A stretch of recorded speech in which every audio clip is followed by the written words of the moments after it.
dans le coin du ciboulot, le podcast futé qui explore les pouvoirs de ton cerveau. Bonjour, je m'appelle Pauline, j'ai 7 ans, je suis en classe de CP. J'aimerais savoir si c'était possible de ne penser à rien.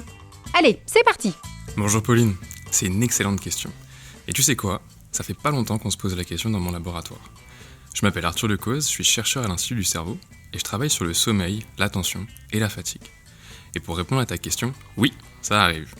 On appelle ça le blanc mental. C'est quand ton esprit est complètement vide. Pas de petite voix, pas d'image, rien du tout. Mais comment vous faites pour savoir si quelqu'un ne pense à rien? Vous savez lire dans les pensées? On peut pas lire dans les pensées. Pas encore en tout cas.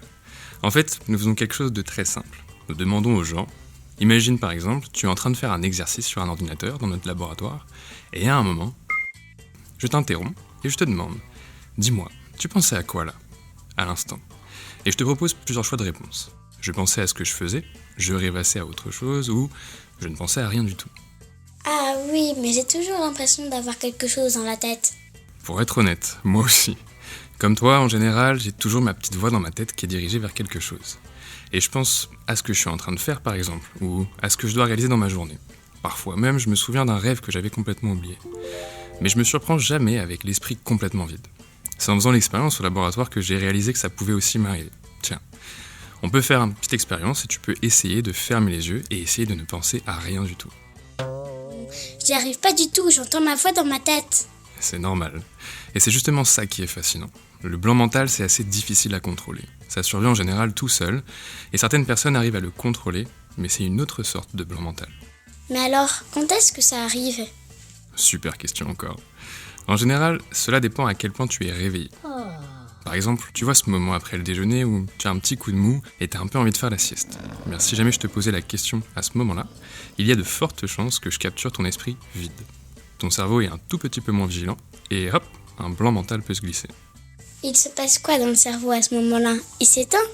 J'adore le choix des mots. Alors on est un peu encore en train de creuser, mais on a des pistes vraiment intéressantes. Dans mon labo, j'utilise un appareil spécial, nous mettons plein de petits capteurs sur ta tête, c'est comme des micros qui écoutent ce que racontent tes neurones. Et ce qu'on a découvert, c'est que pendant un blanc mental, certains quartiers de ton cerveau, c'est comme s'ils faisaient une micro-sieste pendant que les autres continuent de travailler. Tu peux imaginer ça un peu comme une ville, où certains quartiers éteignent leur lumière pendant quelques secondes, mais que le reste de la ville continue à tourner normalement. Ça sert à quoi au final? Ah ça c'est la grande question. On n'a pas encore une réponse définitive, mais on a des hypothèses. La première, c'est que le blanc mental est peut-être le moment entre deux pensées. Un tout petit espace vide entre ce que tu viens de penser et ce que tu vas penser ensuite. Le deuxième, c'est que ton cerveau a peut-être des stratégies pour gérer son énergie. Il se met en pause très brièvement, comme pour éviter la surchauffe. Mais pour le savoir vraiment, on a encore beaucoup de recherches à faire. Merci Arthur. C'était dans le coin du ciboulot. Maintenant, tu connais mieux les super pouvoirs de ton cerveau. Si tu veux nous contacter, rendez-vous dans l'espace junior du site internet de l'Institut du cerveau. À bientôt!